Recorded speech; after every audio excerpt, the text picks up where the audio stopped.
കടയിൽ നിന്ന് വാങ്ങുന്ന ബദാം എങ്ങനെ ഈസിയായി മുളപ്പിച്ച് നമ്മുടെ വീട്ടിൽ ഉണ്ടാക്കിയെടുക്കാം എന്ന് നോക്കാം.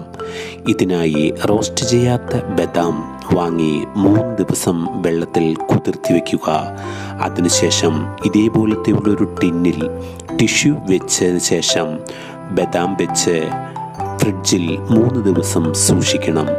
3-ാം ദിവസം ഫ്രിഡ്ജിൽ നിന്ന് ബദാം എടുക്കുമ്പോൾ ഇതുപോലെ മുള വന്ന് തുടങ്ങിയിട്ടുണ്ടാവും.